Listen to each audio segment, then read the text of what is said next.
I am Julie Sherman. I am the Associate Chief Nursing Officer at Tufts Medical Center, and I oversee inpatient med surg as well as the cancer product line. I've been a nurse at Tufts for 35 years with a background in bone marrow transplant nursing. Very excited to be here with these ladies. We have worked together for a long time, have done a lot of projects, and I'm so excited to present this case, talk about it. It's one of Kathleen's patients as well as Karen, and that's how it all started. So thanks for having us. Tony?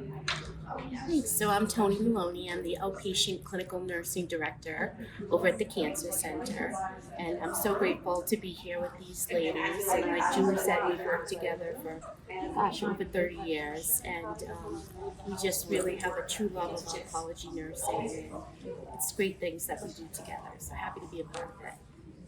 Hi, I'm Kathleen Coughlin. I'm a nurse practitioner, and I'm the inpatient clinical nursing director, but I cover bone marrow transplant outpatient as a nurse practitioner.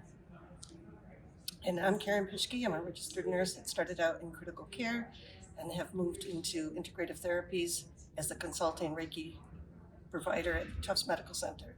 I began as a Reiki provider about 10 years ago, and it started off as a pilot program, which has grown into a full-time annual position, and the referral base has grown year to year. And it was Kathleen's patient that was referred for this case study. Well, she was referred for Reiki.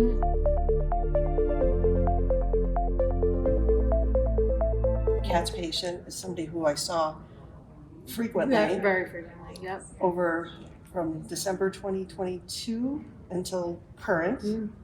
And what now was probably once a month, every other week. Yeah, She comes in every other week. As often as our schedules can match. What I like about your program is that remember how in the beginning we had trouble recruiting people and patients to want to be part of it, and then now it's grown into something that there's a list now people want to get on. So I think just by that and the fact that your patient has stayed so long, right? Because she's got chronic GVH. She's patients with chronic GVH suffer from neuropathy, pain, unknown reason why in some cases the pain is bad and chronic, and she has seen great improvement with her pain with the Reiki. And we've tried multiple pain medicine and it just doesn't work. And she's not really a narcotic, doesn't like to take narcotics, make her drowsy. So, the Reiki has been really the only thing that's kind of helped her for this chronic pain. And so she does, it's really her legs, her knees, and so it does help her when Karen does the Reiki. Huge testament to your program. Yeah, I know. Huge. I know. That is happening. Well, and what's interesting too is I've seen her across the areas where we have our cancer patients, inpatient, and in the kneeling when she gets collection ECP center, therapy. and then in the infusion clinic. So I know. I think a lot of BMT patients, benefit from Reiki, and I think people are hesitant in the beginning to oh no, that's not going to help. But once they start it, they realize that there is an improvement in their pain. So it's very helpful. I honestly think that more patients with the GVH and this pain neuropathies should start doing Reiki. And with this particular patient, she's had different types of pain. She's had the neuropathy pain, but she's also had some visceral pain and the joint pain. And that huge joint pain. And then she had a fall at one point, so she had that kind of inflammatory pain. Yeah. And each time when she's had Reiki, it's improved. It's helped. Yeah, it is. What about one thing I meant to ask, because I know the focus was on pain, right? You studied, but how about the overall quality of health? Was that kind of an unintended outcome from this, or was there any improvement in that? Just curious. Well, as far as obviously improvement in pain helps with overall. She deals with a lot of chronic conditions, so it's hard with the pain and everything else she's dealing with. So, but I do think it helps overall.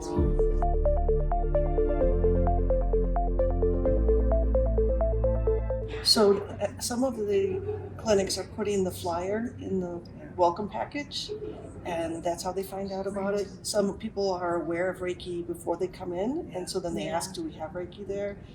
we're getting more and more clinical referrals, which is great, Yeah. including the physician referrals, That's great.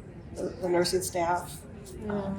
The social workers have been great referrals. In Yeah, fact, they have been really. Nicole told me recently that she's heard positive feedback from a lot of the patients through the support group. To the support group, Yeah. yeah. I know a lot of the patients, they're in there for so frequently, they're like, I don't want to have to wait, because sometimes, you know, we have to wait for it.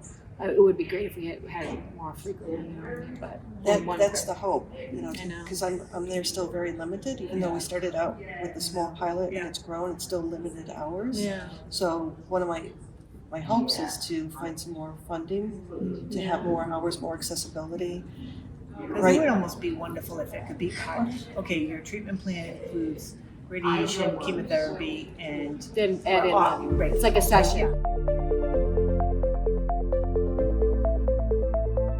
How often do you think you do it inpatient though? Because I That has grown, and right from the beginning, Mary Beth Singer encouraged me to go, you know, introduce myself. Yeah. So that's how I made a lot of people.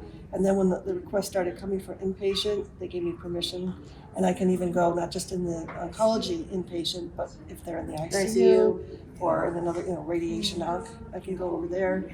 So it's expanded in that way, but what really helped it expand was some of the nurses. We had a staff appreciation Reiki, the pilot that we did, Yeah. and some of the nurses that experienced Reiki started referring more patients, including Yeah. in North 8, the inpatient oncology.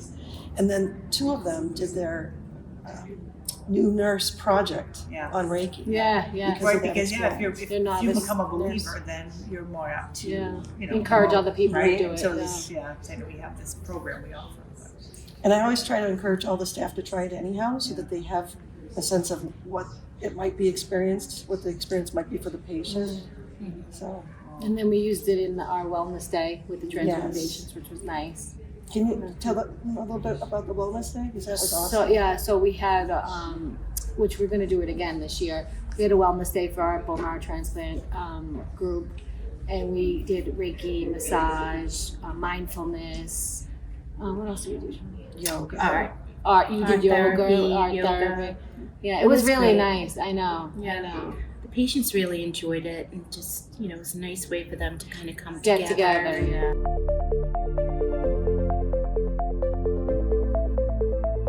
We're not meant to use these therapies in place of conventional medicine, but integrated with. Integrated, Yeah. yeah, that's a great Yeah. word, yeah. Yeah.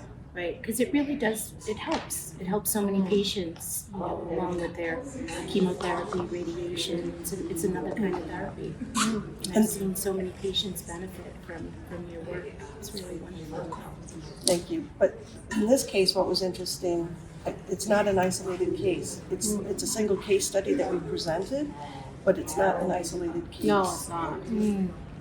I know. It's more specifically with chronic, like chronic complications of transplant, which is huge. So I feel like that alone could be a whole service line, you know, because transplant affects patients lifelong. I think that alone could be huge for you. And it's a great opportunity for some pilot study too. Yeah, I know. Yeah. I know. One of the things that brought us to this particular case was in a lit review, there was really nothing looking at Reiki for GVHD. I know. And And pain management. GVHD is so hard to treat. Well, neuropathy alone is so hard to treat, but GVHD and all of the chronic pain that goes along with it. I think you just is just scratching the surface on what's available. I know. To help our patients. Oh, it's great care. And that's my hope, that from this pilot or from this poster grows a pilot, which then can grow the program. Yeah. Thanks, guys. Thank you. Thank you all. Thank you.